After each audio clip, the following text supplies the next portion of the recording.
Sabana. Are you ready? Kicau, kicau, kicau mania. Kicau, kicau, kicau mania. Kicau, kicau. Assalamualaikum warahmatullahi wabarakatuh. Selamat pagi dan selamat siang untuk teman-teman semuanya. Semoga kita selalu dalam keadaan sehat dan penuh semangat ya teman-teman. Ya, sebelumnya perkenalkan, nama saya Najmi Jatilah Putri. Saya mahasiswi dari program studi agribisnis. Di sini saya akan membawakan materi tentang konsep dasar ekonomi syariah. Ya, kenapa sih kita harus membahas ekonomi syariah ini teman-teman?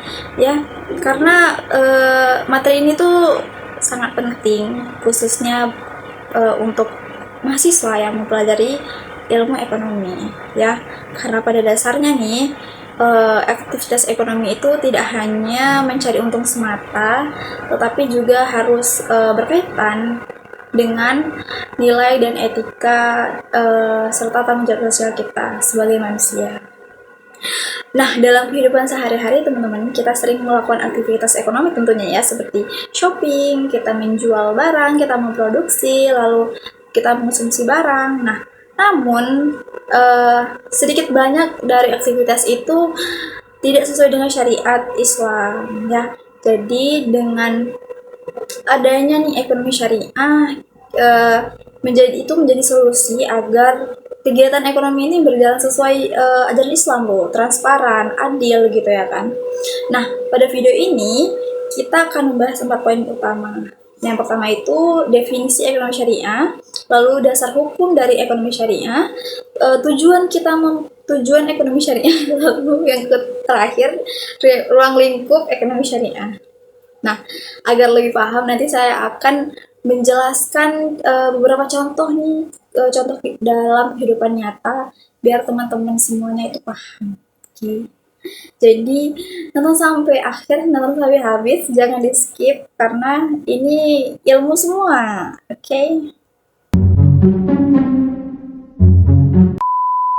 Baik teman-teman, sebelum kita masuk lebih jauh, kita perlu memahami terlebih dahulu nih, apa sih itu ekonomi syariah? Ya, karena ada pepatah yang bilang tak kenal maka tak sayang. Jadi kita harus memahami dulu. Salah.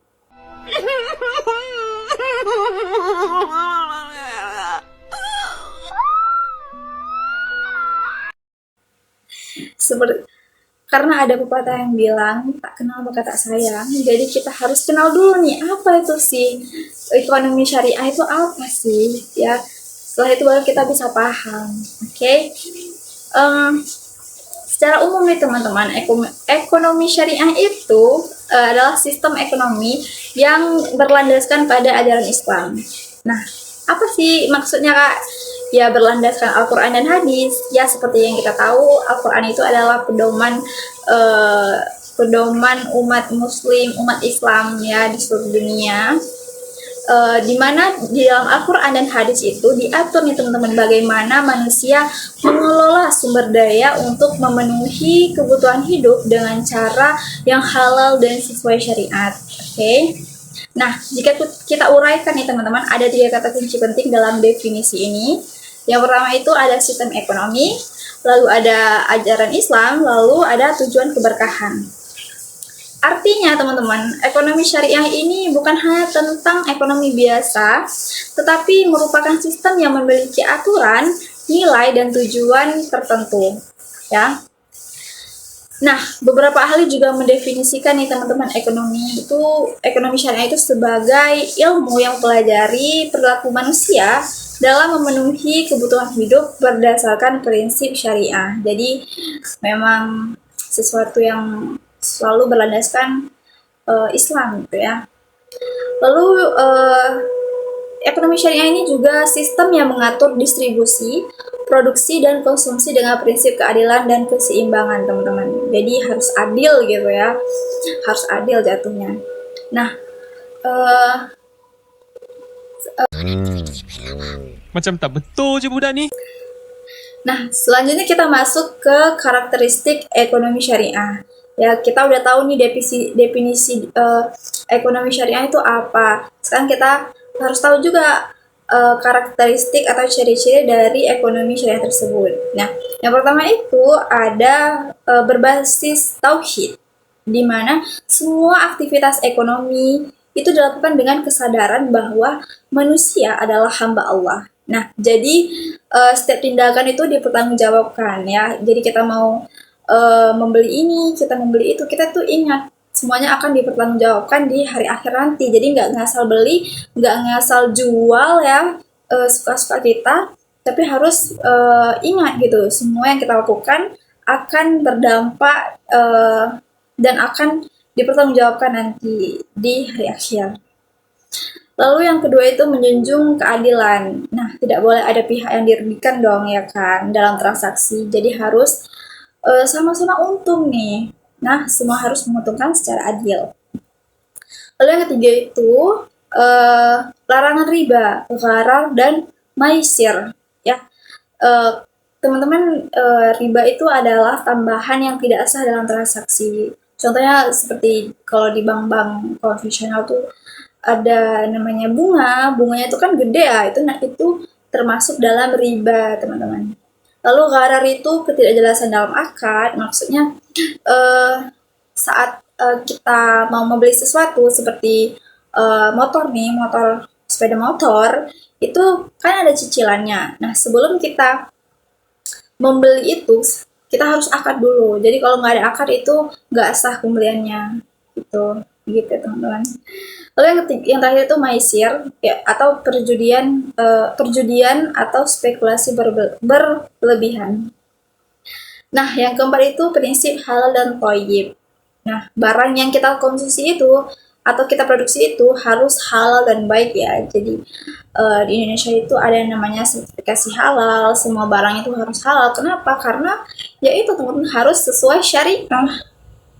Nah, kita kasih contoh nih dalam kehidupan sehari-hari. Misalnya seorang pedagang tidak boleh mencampur barang bagus dengan barang rusak. Nah, itu jatuhnya di karakteristik yang kedua tadi, yaitu menunjukkan keadilan. Tidak boleh ada pihak yang dirugikan dalam transaksi. Jadi kalau kita seorang pedagang ya, kita seorang pebisnis, kita harus kasih sesuatu yang emang bagus gitu untuk pelanggan kita. Nggak boleh curang gitu ya, kan banyak ya sekarang pedagang-pedagang nakal gitu ya kan. Nah, yang kedua itu, contoh yang kedua itu tidak boleh menaikkan harga secara tidak wajar nih saat barang langka ya. Aku bisa kasih contoh di daerah Aceh ya, saat banjir kemarin itu barangnya bener-bener mahal banget. Ini telur satu butir 3.000, yang biasanya 2.500. Ada juga toko grosir yang jual itu sampai 4.000 satu butir. Tapi ya itu karena bencana ya, dan barang pun langka. Tapi itu nggak boleh ya teman-teman ya. Itu namanya nggak sesuai syariat aja gitu. Walaupun ya memang dalam keadaan yang darurat. Lalu contoh yang ketiga itu tidak boleh menipu timbangan kan. Ini banyak yang terjadi teman-teman, kalau kita beli gula atau kita beli tepung atau kita beli minyak kiloan itu kadang ada yang curang gitu, kadang timbangannya diberatin gitu, kan ada di film-film kita ya teman-teman, itu nggak boleh ya. Sekarang kita masuk ke perbedaan ekonomi syariah dan ekonomi konvensional ya. Jadi ada perbedaannya teman-teman. Jadi kita harus tahu juga nih. Jadi agar kita tahu gitu. Nah, ekonomi konvensional itu cenderung fokus pada keuntungan maksimal, sedangkan ekonomi syariah itu menyeimbangkan antara keuntungan dan nilai moral. Jadi nggak semerta-merta cuma mencari keuntungan gitu. Kita juga harus mengikuti syariah, dan ya itu tadi harus sesuai moralnya orang Islam.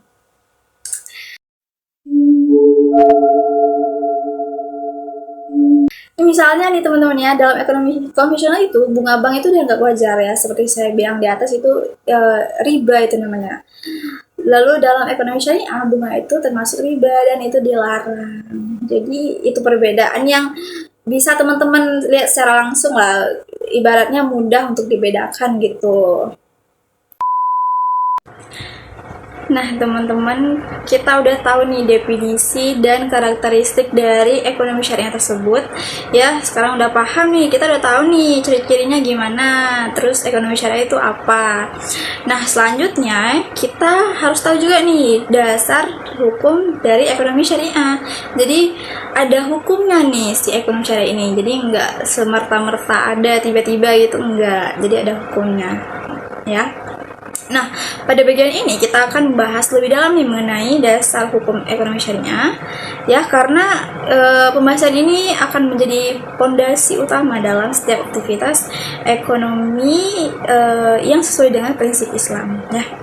Nah, agar lebih mudah dipahami nih, kita akan membaginya menjadi dua bagian besar, ya. Yang pertama itu sumber hukum utama, lalu yang kedua prinsip-prinsip hukum dan hukum dalam ekonomi syariah.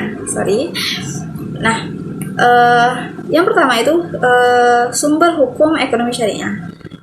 Apalagi sih kalau bukan Al-Qur'annya kan? Ya, itu sumber utamanya, teman-teman, udah sumber utamanya, ya. Al-Quran, seperti yang kita tahu nih, Al-Quran itu merupakan sumber hukum yang paling utama dalam Islam, ya, menjadi pondasi dan pedoman umat muslim. Semua aturan termasuk dalam bidang ekonomi itu pada dasarnya bersumber dari Al-Quran. Jadi nggak hilang arah nih, udah ada yang ngarahin gitu, ya.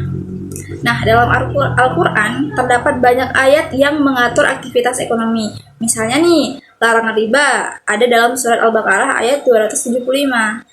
Lalu perintah berdagang secara jujur dan adil, larangan makan harta orang lain dengan cara yang batil, lalu perintah menunaikan zakat, itu udah diatur semua dalam Al-Quran, teman-teman, ya. Jadi kita nggak hilang arah nih, nggak nanya, ayah ini arahnya kemana. Oh my God, what is that? Oh my God, what is that? Bercanda. Nah, makna penting dari ini adalah bahwa Islam itu tidak membebaskan manusia sepenuhnya dalam kegiatan ekonomi, tetapi memberikan batasan agar tidak merugikan orang lain juga, ya. Karena kalau udah menyangkut ekonomi dan uang itu buta manusia, guys, ya. Kalau nggak punya iman, ibaratnya gitu. Nah, bayangkan nih, teman-teman, kalau dalam ekonomi itu tidak ada aturan dari Al-Quran, ya, orang tuh bisa bebas melakukan apa saja, termasuk penipuan, ya, terus riba. Nah, disinilah fungsi Al-Quran sebagai pedoman agar ekonomi tetap berjalan secara adil. Lalu, sumber hukum kedua itu ada hadis. Hadis itu adalah sunnah Rasul, ya, ibaratnya seperti perkataan Rasul gitu, ya. Nah, selain Al-Quran itu juga ada hadis, yaitu perkataan, perbuatan, dan ketetapan dari Rasulullah SAW. Nah, hadis itu berfungsi untuk menjelaskan ayat Al-Quran yang masih umum. Jadi, ada beberapa ayat Al-Quran yang nggak bisa kita pahami, jadi itu dijelaskan kembali oleh Rasulullah dalam hadis. Ya, hadis itu perkataan Rasulullah. Setelah itu juga memberikan contoh praktik langsung dalam kehidupan nyata. Jadi bahkan ada nih hadis-hadis dari Rasulullah yang disuruh maulid lah, begini begitu. Jadi itu ibaratnya kayak udah dikasih contoh dan praktik lah, ini gini loh gitu dari Rasul. Nah, Rasulullah SAW sendiri adalah seorang pedagang nih, teman-teman, ya. Beliau ini pedagang pebisnis, ya, yang kaya raya, ya, yang sangat sukses dan terkenal jujur. Nggak hanya kaya, jujur juga. Nah, bahkan beliau mendapat gelar Al-Amin nih, yang berarti terpercaya. Nah, beberapa contoh ajaran dalam hadis itu, yang pertama itu adalah larangan menipu dalam jual beli, ya. Kan banyak nih ya penipuan zaman sekarang yang kalau kita pesen online itu, misalnya kita pesen contohnya nih ada nih, karena pernah ayah aku tuh pesen tripod, tapi yang datang mesin pemotong rumput. Apa enggak? Terus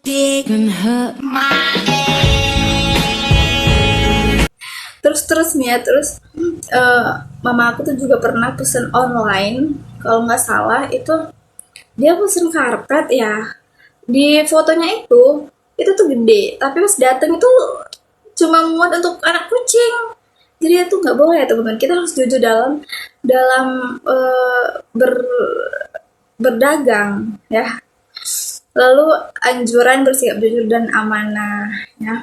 Kita harus jujur sebagai pedagang atau sebagai pembeli atau sebagai seorang yang produksi gitu kan, kita harus jujur amanah. Lalu juga larangan menimbun barang untuk menaikkan harga nih. Ini biasanya ada nih oknum-oknum yang suka menimbun barang, terutama minyak ya atau beras nih. Setahu aku gitu sih, ditimbun. Jadi di saat barang udah langka kan harga naik tuh ya, itu pasti dimanfaatkan banget oleh pedagang-pedagang yang nakal ya. Jadi teman-teman, kalau Al-Quran itu seperti teori atau aturan umum ya, maka hadis itu adalah contoh praktiknya nih, contoh praktik langsung dari Rasulullah. Baik banget Rasulullah loh. Dia mentafsirkan Al-Quran lalu langsung dikasih contoh gitu dalam hadisnya.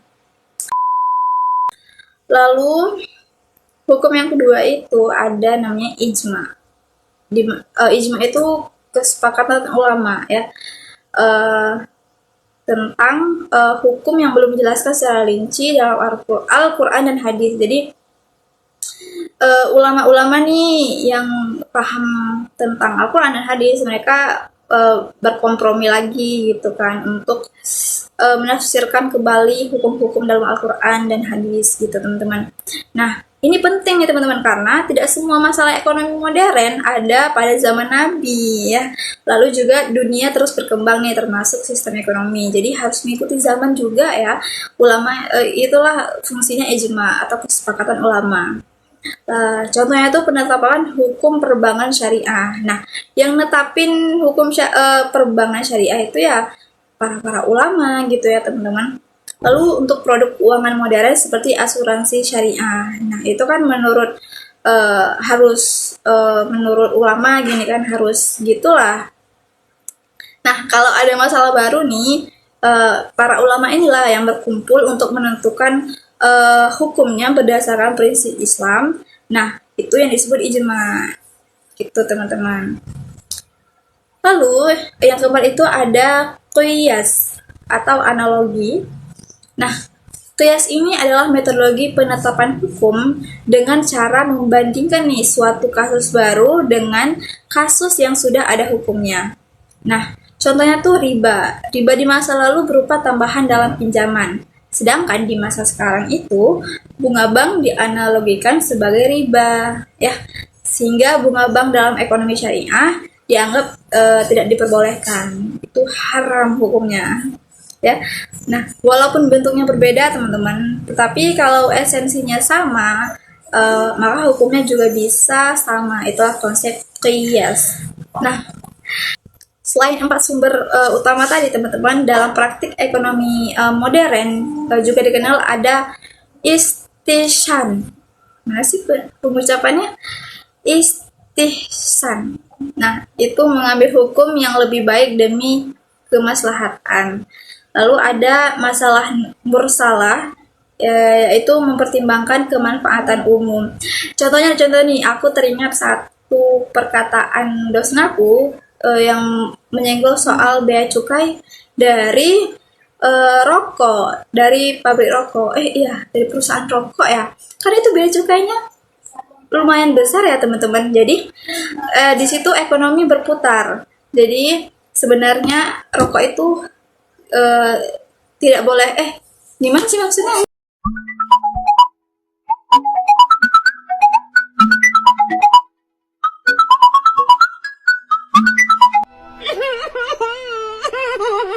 Jadi teman-teman, aku teringat perkataan dosen aku yang bilang kalau ulama itu bersepakat untuk menentukan si rokok ini sebagai hukumnya itu makruh, tidak haram, karena yaitu bea cukainya atau manfaatnya itu lebih besar untuk negara gitu kan, pajaknya tuh lebih besar. Jadi para ulama nih bersepakat, kita kasih hukumnya itu jangan haram lah, makruh aja gitu kan.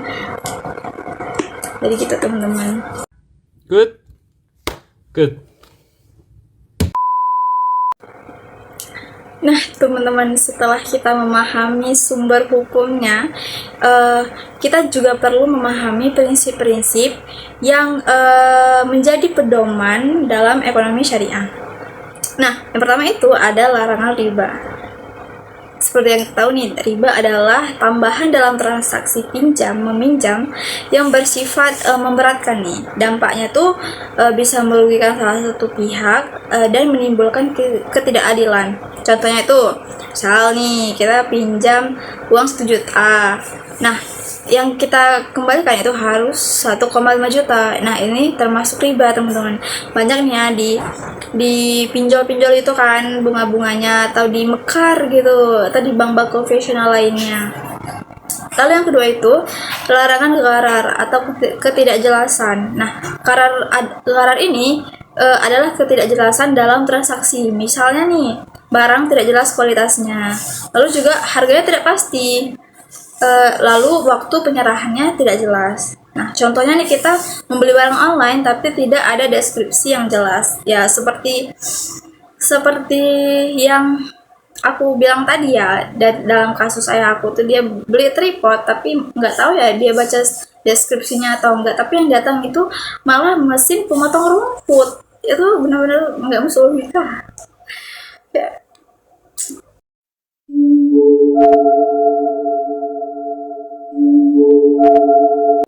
Terus ada larangan maisir atau perjudian. Nah, maisir ini adalah aktivitas yang mengandung unsur untung-untungan tanpa usaha yang jelas. Contohnya nih, judi atau spekulasi berlebihan. Jadi nggak boleh judi ya teman-teman. Apalagi banyak ya iklan-iklan judol sekarang yang naga-naga apa sih gitu, di komen-komennya gitu anjay.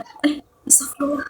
Bombastic side eye, criminal. Lalu prinsip keadilan. Ya, adil. Semua pihak harus diperlakukan secara adil ya. Contohnya, tidak boleh ada penipuan, lalu tidak boleh memanfaatkan kelemahan orang lain. Lalu prinsip transparansi nih. Nah, semua informasi dalam transaksi itu harus jelas ya, harus transparansi. Gitu. Nah, contohnya tuh harga harus diberitahukan. Jadi ada di beberapa toko memang yang nggak nulis harga gitu ya, jadi kita harus nanya, jangan asal beli kecuali kalau kita banyak duit gitu. Terus kondisinya harus jelas gitu, harus jelaskan ini barangnya ready atau barangnya ada lecet. Kan sering ya kita beli barang, kalau misalnya teman-teman tuh beli IP second gitu kan, itu harus jelas deskripsinya teman-teman. Kita tuh harus tanya-tanya lebih jelas agar tidak ditipu. Kita harus tanya, kalau misalnya di IP tuh BH-nya udah berapa, terus ada lecet apa enggak, pemakaian berapa tahun, dan sebagainya. Lalu yang terakhir itu ada prinsip kerelaan. Nah, transaksi ini harus dilakukan atas dasar suka sama suka tanpa paksaan. Oh my god, what is that? Oh my god, what is that? Nah, selanjutnya kita masuk ke studi kasus sederhana nih ya. Nah, agar lebih memahami, kita coba lihat contoh. Di sini ada seorang pedagang menjual buah nih. Ia mencampur buah yang bagus dengan yang sudah busuk tanpa memberitahu pembeli. Kan banyak ya, mungkin ada ya gitu pedagang-pedagang buah yang nakal ya. Pertanyaan nih teman-teman, apakah ini sesuai dengan ekonomi syariah? Jawabannya ya enggak lah, enggak sesuai banget. Itu sangat bertentangan ibaratnya ya, bertentangan karena melanggar prinsip kejujuran dan transparansi. Jadi kita harus jujur nih. Misal kalian jual ya buah seperti tadi lah, kita harus bilang. Atau ada customer yang nanya, ini kapan, udah berapa lama gitu kan, masih fresh atau enggak. Atau yang jual-jual ikan tuh di pinggir-pinggir laut gitu kalau ada kan, itu kita harus tanya, dan kita sebagai pedagang itu harus jujur, kita harus jawab, oh ini udah dari tadi pagi gitu. Jadi nggak boleh bohong-bohong ya teman-teman. No. Nah, dari pembahasan ini dapat kita pahami nih teman-teman bahwa dasar hukum ekonomi syariah tidak hanya berasal dari Al-Quran dan hadis, tetapi juga dapat dikembangkan melalui ijtihad ulama seperti ijma dan qiyas. Nah, selain itu prinsip-prinsip seperti larangan riba, larangan larar, larangan maisir atau larangan keadilan dan transparansi itu menjadi pedoman penting nih dalam setiap aktivitas ekonomi. Ya, teman-teman ingat, jangan riba, jangan larar, jangan maisir. Terus harus ada keadilan dan transparansi dalam berdagang, dalam nggak berdagang aja sih, dalam transaksi ekonomi pokoknya ya. Nah, jadi intinya tuh ekonomi syariah bukan hanya soal aturan nih, tetapi juga tentang nilai moral dan tanggung jawab dalam kehidupan. Seperti kita bilang tadi di atas, tadi di belakang, ya semua perbuatan kita akan dipertanggungjawabkan di hari akhir nanti. Jadi berhati-hatilah teman-teman ya, karena ibaratnya sedikit aja kita memakan hak orang lain ya, kita mencurangi orang lain, itu berat loh hukumannya. Okay. Nah, menurut teman-teman sekarang nih, apakah praktik ekonomi di sekitar kita saat ini sudah sesuai dengan ekonomi syariah, sudah sesuai dengan syariah Islam atau belum nih? Coba komen di bawah.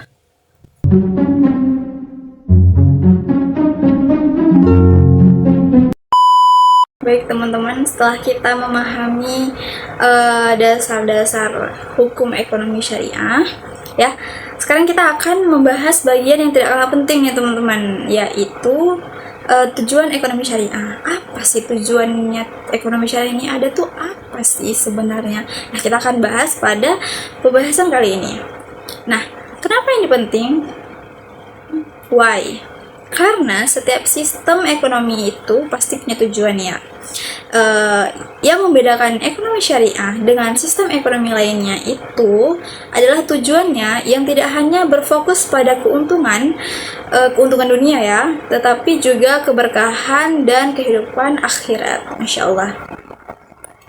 Nah, tujuan utamanya itu adalah, yang pertama itu mencapai falah atau kesejahteraan dunia dan akhirat. Nah, teman-teman, tujuan utama ekonomi syariah itu adalah mencapai falah ya. Falah itu artinya keberhasilan atau kesejahteraan yang tidak hanya diukur dari kekayaan materi, tetapi juga dari ketenangan hidup, keberkahan dan keselamatan di akhirat. Nah, kalau dalam ekonomi biasa orang dianggap sukses ketika dia kaya ya. Tetapi dalam ekonomi syariah, sukses itu bukan cuma soal uang, tetapi juga soal apakah hidupnya berkah, tenang, dan bermanfaat bagi orang lain ya. Jadi harus berkah gitu. Ibaratnya rezekinya harus berkah agar kehidupannya tuh tentram gitu, dan anak-anaknya yang diberi makan oleh rezeki yang berkah itu juga berkah gitu hidupnya ya, nggak lontang-lanting. Contohnya nih, pengusaha yang jujur dan usahanya berkembang gitu kan, ada banyak kita lihat mungkin influencer ternama gitu, cara dia berjualan tuh berkah, jujur, amanah gitu. Jadi si usahanya ini berkembang dengan pesat. Jadi itu yang terpenting teman-teman. Lalu orang yang hartanya cukup dan hidupnya tenang. Jadi ibaratnya bersyukur gitu teman-teman ya. Lalu seseorang yang bisa berbagi dengan orang lain ya. Kalau kata Ustaz aku dulu ya, di setiap harta kita nih, di setiap harta kita tuh ada hak orang lain. Jadi jangan ragu dan jangan pelit untuk bersedekah ya. Walaupun cuma 1000 perak teman-teman ya, jangan pelit, itu akan diganti dengan 1000 kali rezeki kalian yang lain. Lalu teman-teman, tujuan kedua itu mencapai keadilan sosial. Seperti Pancasila ya, dalam ekonomi syariah teman-teman tidak boleh ada yang namanya kesenjangan yang terlalu jauh antara si kaya dan si miskin. Nah, kenapa sih harus gitu? Kenapa ini penting? Karena ketimpangan ekonomi bisa menimbulkan yang pertama itu kecemburuan sosial, lalu yang kedua konflik masyarakat dan ketidakstabilan ekonomi. Nah, instrumen dalam Islam yang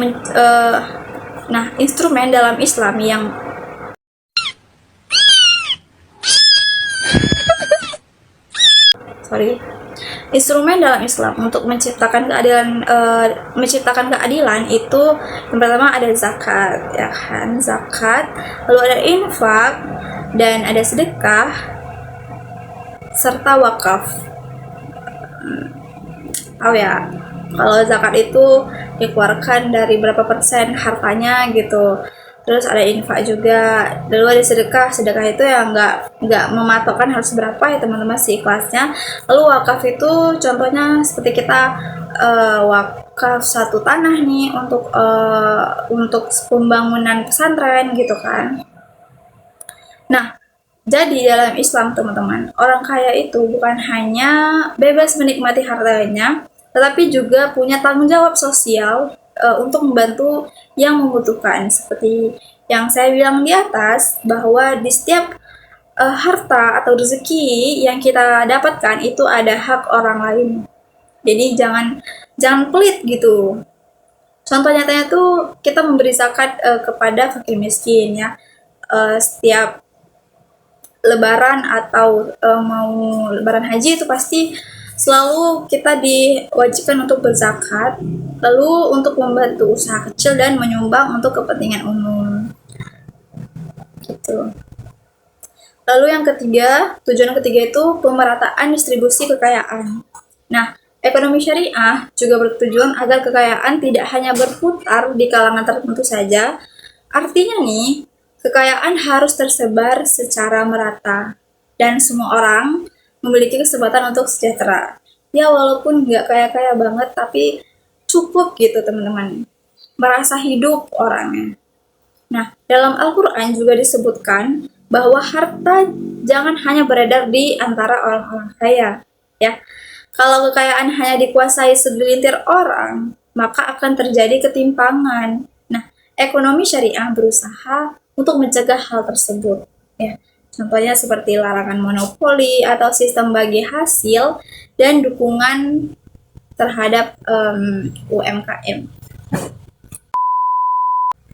Lalu tujuan yang keempat itu ada menjaga maqasid syariah. Ini adalah salah satu konsep paling penting nih teman-teman dalam ekonomi syariah, di mana maqasid syariah itu mencakup 5 hal yang harus dijaga. Yang pertama itu ada menjaga agama, hifz ad-din, di mana aktivitas ekonomi tidak boleh melanggar ajaran Islam. Lalu yang kedua itu menjaga jiwa, tidak boleh ada aktivitas ekonomi yang membahayakan manusia. Lalu yang ketiga itu menjaga akal, di mana tidak boleh memproduksi atau menjual barang yang merusak akal seperti narkoba. Nah, jadi yang jual-jual narkoba tuh sebenarnya nggak boleh guys, ya itu haram. Apalagi yang jual-jual miras itu nggak boleh sebenarnya, itu haram. Karena itu bisa merusak akal ya. Lalu menjaga keturunan. Nah, ekonomi juga harus mendukung kehidupan keluarga yang sehat dan baik. Ya, kalau aku pernah dengar kalau misalnya si kepala keluarga itu memberikan nafkah kepada anak dan istrinya itu dari uang haram, dipercaya anak tersebut akan berwatak tidak baik. Mungkin aku bisa kasih contoh. Mungkin kalian bisa lihat anak-anak pejabat yang etikanya kurang atau gimana gitu. Mungkin dalam hal memberi nafkah itu dengan uangnya tidak halal, maybe. Don't judge by cover, oke? Mungkin aja gitu kan. Aku pernah denger statement gitu. Okay. Lalu yang kelima itu menjaga harta. Nah, harta harus diperoleh dan digunakan dengan cara yang halal. Jadi, cara kita dapetin yang halal, cara kita mempergunakannya juga harus halal, jangan setelah gajian langsung nyewa LC, langsung beli narkoba, langsung beli ya gitu-gitulah teman-teman. Jadi harus dipergunakan dengan baik dan halal ya. Nah, jadi teman-teman, intinya tuh ekonomi syariah itu bukan hanya soal uang, tapi juga menjaga kehidupan manusia secara keseluruhan ya, menjaga etika dan moral kita sebagai umat muslim. Lalu teman-teman, tujuan yang ke-6 itu menghindari praktek ekonomi yang merugikan ya, dimana contohnya itu seperti riba, penipuan, gharar, maisir, monopoli yang tidak adil ya teman-teman. Kalau praktik-praktik ini dibiarkan, maka ekonomi akan sangat merugikan banyak orang, dan hanya menguntungkan pihak tertentu ya. Seperti judi itu bandar mana sih yang mau rugi ya, pasti mereka selalu menang gitu, selalu untung. Jadi yang main-main judi ini orang-orang bodoh, orang-orang goblok ya. Kalian tuh menang sekali itu cuma untuk dipancing. Kalau kata teman aku tuh, kalau udah menang sekali ya udah nggak usah main lagi. Tapi ada orang-orang goblok yang main judi untuk mencari kekayaan. Itu goblok tolong. Astagfirullahaladzim. Ibaratnya bandar mana sih yang mau rugi gitu kan, ya pasti untung lah. Itu mereka yang ngerekayasa dari sana. Jadi stop judi ya teman-teman, stop judol. Okay. Lalu tujuan yang ke-7 itu untuk mendorong etika dan moral dalam ekonomi ya. Ekonomi syariah teman-teman itu sangat menekankan pada nilai moral dan etika. Pelaku ekonomi harus memiliki sifat jujur ya, amanah, tanggung jawab, dan tidak serakah. Nah, dalam Islam teman-teman, cara mendapatkan uang itu sama pentingnya dengan jumlah uang yang didapatkan. Contohnya nih, pedagang yang jujur akan dipercaya oleh pelanggan. Lalu juga pengusaha yang adil akan menjaga hubungan baik dengan karyawan. Jadi kalau teman-teman lihat ada suatu usaha yang karyawannya itu keluar masuk gitu ya kan, nggak betah dalam usaha tersebut, bisa jadi si pengusaha itu tidak memanusiakan karyawannya. Jadi itu nggak boleh ya teman-teman. Lalu tujuan selanjutnya itu menciptakan keseimbangan ya, balance gitu. Seperti kepentingan individu dan masyarakat, lalu dunia dan akhirat itu harus balance. Terus produksi dan konsumsi ya, itu harus balance, jangan ada yang berlebihan. Nah, Islam itu teman-teman tidak melarang kita untuk kaya ya, nggak melarang, bahkan Nabi sendiri juga banyak uangnya ya kan. Tetapi juga tidak membiarkan kita lupa dengan orang lain. Jadi harus balance. Nah, kita masuk ke studi kasus mungkin bisa ya. Contohnya tuh seorang pengusaha mendapatkan keuntungan besar, tetapi tidak membayar zakat dan tidak memperhatikan kesejahteraan karyawannya. Nah, pertanyaannya teman-teman, apakah ini sesuai dengan tujuan ekonomi syariah? Ya tentu tidak sesuai lah ya kan. Yang pertama aja dia udah tidak menciptakan keadilan. Dia tidak adil kepada karyawannya, lalu tidak membantu distribusi kekayaan, zakat ya, dia tidak memberi zakat, dan tidak menjaga nilai moral. Nah, teman-teman, dari pembahasan ini kita dapat memahami nih bahwa tujuan ekonomi syariah sangat luas dan menyeluruh. Ya, yang pertama seperti yang kita bahas di atas, itu ada mencapai falah, kesejahteraan dunia dan akhirat, lalu mewujudkan keadilan sosial, pemerataan distribusi kekayaan, lalu menjaga maqasid syariah, menghindari praktik ekonomi yang merugikan, lalu mendorong etika dalam bisnis, dan menciptakan keseimbangan hidup.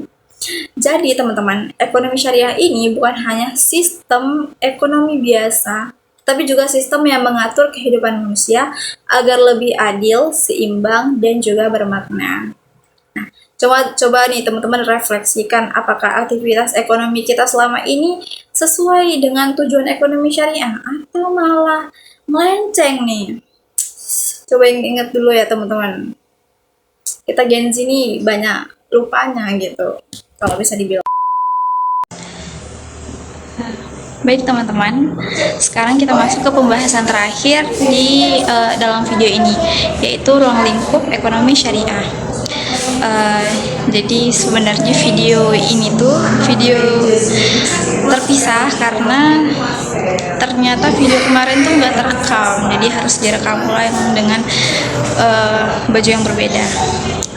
Nah, bagian ini juga penting ya teman-teman, karena membantu kita untuk memahami bahwa ekonomi syariah itu tidak sempit, melainkan mencakup hampir seluruh aktivitas ekonomi dalam kehidupan manusia. Nah, secara umum, ruang lingkup ekonomi syariah itu mencakup seluruh kegiatan yang berkaitan dengan produksi, distribusi, dan konsumsi, serta lembaga dan kebijakan yang mengaturnya. Nah, agar lebih mudah dipahami, kita akan bahas satu persatu. Jadi teman-teman jangan skip ya video ini. Nah, yang pertama itu ada konsumsi, di mana dalam ekonomi syariah konsumsi tidak hanya sekedar memenuhi kebutuhan, tetapi juga harus memperhatikan nilai-nilai sistem. Nah, prinsip konsumsi dalam Islam itu yang pertama udah pasti halal ya, semuanya harus halal, makanannya harus halal. Makanya ada tuh di Indonesia semua makanan tuh harus lulus sertifikasi halal MUI. Jangan goyang-goyang deh, aku lagi ngerekam. Nah, prinsip konsumsi dalam Islam itu tentu aja yang pertama itu harus halal ya teman-teman. Karena di Indonesia itu apa-apa tuh harus halal. Semua makanan tuh harus lulus sertifikasi halal gitu ya.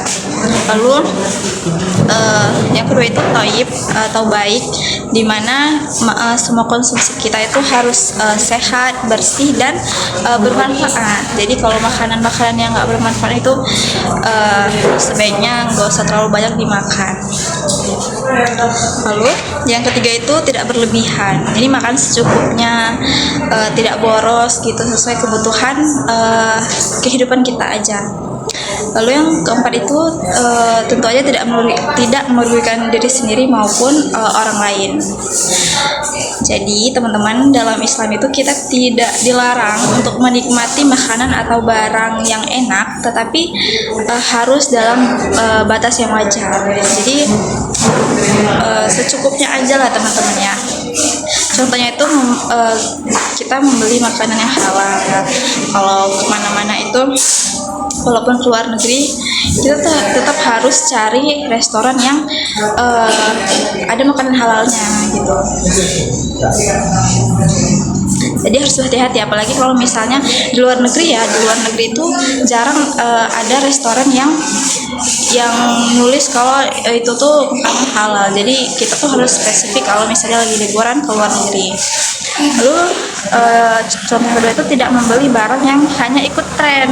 Ini biasanya cewek-cewek dia beli barang-barang yang lucu gitu, yang nggak bermanfaat tapi lucu. Terus sering cewek-cewek sih yang beli, lalu menghindari gaya hidup yang konsumtif. Nah, kegiatan kedua itu ada kegiatan produksi, di mana kegiatan itu menghasilkan barang atau jasa. Nah, prinsip produksi itu yang pertama, barang yang dihasilkan itu harus halal. Jadi kalau misalnya teman-teman itu seorang produksi di bagian makanan, itu buatlah makanan yang halal atau yang udah terverifikasi halal oleh MUI, bukan MUA. Lalu yang kedua itu tidak merusak lingkungan. Jadi selain halal, kita yang memproduksi barang itu harus menjaga lingkungan juga. Lalu yang ketiga itu memberikan manfaat bagi orang lain ya. Dan yang keempat itu tidak mengeksploitasi tenaga kerja. Jadi ibaratnya kita harus memanusiakan karyawan kita ya. Kan kita sebagai pemilik usaha perlu juga ya untuk karyawan. Jadi ya gitulah, harus memanusiakan manusia.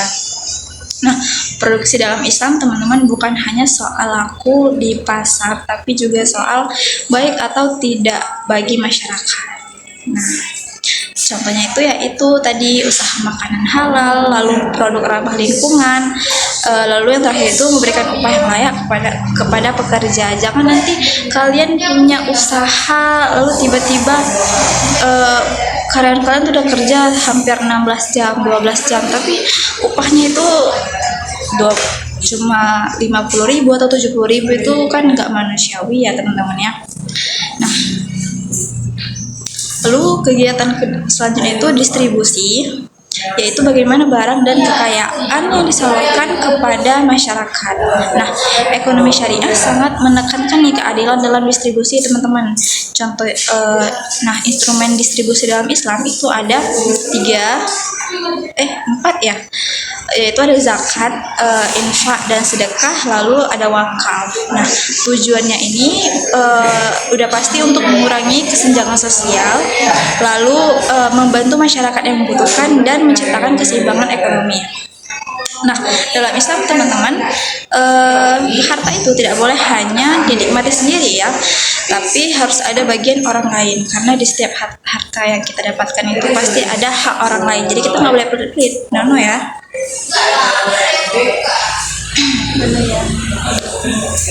Lalu selanjutnya itu ada keuangan dan lembaga syariah, di mana ini mencakup berbagai institut yang menjalankan sistem keuangan sesuai prinsip Islam. Nah, contohnya itu seperti bank syariah, lalu asuransi syariah, koperasi syariah, lembaga zakat. Nah, perbedaan utama dengan sistem konvensional itu di mana itu kalau di syariah itu tidak menggunakan bunga atau riba. Lalu yang kedua itu tidak menggunakan sistem bagi hasil. Lalu lebih menekankan keadilan. Nah, contoh sederhana itu dipotong. Nah, kalau di bank konvensional itu ada bunga, di bank syariah itu menggunakan sistem bagi hasil. Dan jadi untung dan rugi itu ditanggung bersama.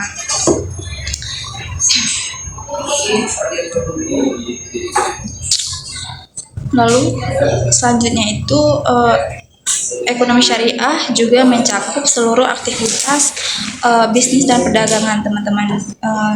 Prinsip dalam bisnis syariah itu tentu aja jujur, transparan, tidak menipu, lalu tidak curang dalam timbangan dan tidak menimbun barang. Ya, bisnis dalam Islam itu teman-teman bukan hanya soal untung, tapi juga soal kepercayaan ya. Nah, contohnya itu kita memberikan informasi yang jujur tentang produk. Ya, mungkin kita seorang pedagang buah, kita harus kasih tahu informasi produknya masih segar atau tidak, kapan expire-nya gitu. Lalu tidak mengurangi timbangan ya, nggak curang, apalagi di timbangan minyak atau timbangan beras.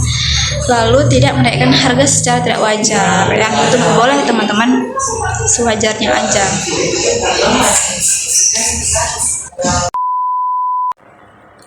Nah, ruang lingkup selanjutnya itu ada peran pemerintah dalam ekonomi syariah ya. Dalam ekonomi syariah teman-teman, pemerintah itu memiliki peran penting untuk memastikan sistem berjalan dengan adil ya. Jadi pemerintah ini ada perannya juga nih dalam ekonomi syariah. Nah, apa sih perannya dalam ekonomi syariah? Yang pertama itu mengatur kebijakan ekonomi ya, mengatur kebijakan ekonomi, mengawasi pasar, lalu mencegah monopoli dan menjaga kesejahteraan masyarakat. Nah, jadi bukan hanya individu saja yang harus patuh, tapi pemerintah juga punya tanggung jawab besar ya.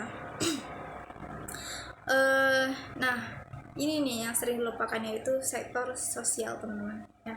Ekonomi syariah tidak hanya berfokus pada bisnis, tetapi juga pada kepedulian sosial. Contohnya tuh pada program bantuan masyarakat. Lalu ada pengelolaan zakat dan wakaf. Lalu terakhir pemberdayaan ekonomi masyarakat. Nah, ini ada sedikit studi kasus interaktif.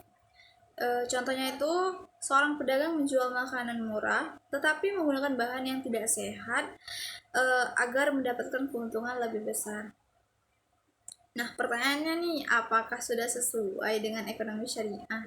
Ya, tentu saja tidak ya teman-teman, karena yang pertama tidak memenuhi prinsip thayyib ya tadi, lalu merugikan konsumen dan tidak beretika seperti itu kan.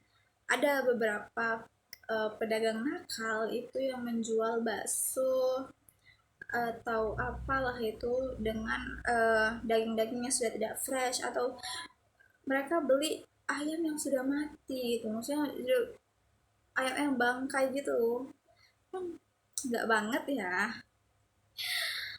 Lalu nah, dari pembahasan ini teman-teman, kita dapat memahami bahwa ruang lingkup ekonomi syariah sangat luas ya, yaitu mencakup konsumsi, produksi, distribusi, lembaga keuangan, bisnis dan perdagangan, peran pemerintah, dan sektor sosial. Jadi, ekonomi syariah bukan hanya teori teman-teman, tetapi benar-benar bisa diterapkan nih dalam seluruh aspek kehidupan. Nah, sekarang coba teman-teman pikirkan nih, dari semua ruang lingkup tadi, bagian mana nih yang paling sering kita lakukan dalam kehidupan sehari-hari?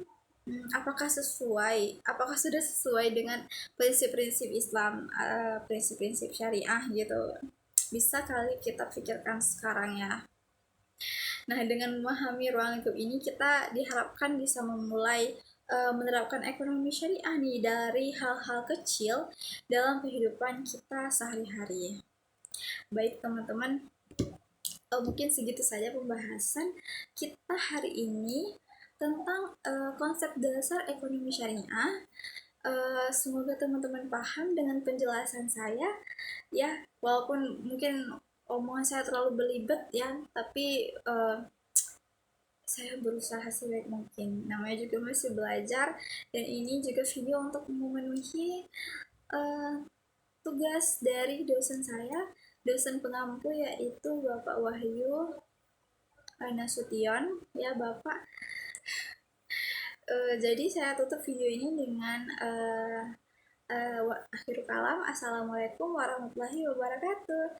Selamat siang, selamat malam, dan selamat Jadi video ini saya tutup dengan wassalamualaikum warahmatullahi wabarakatuh.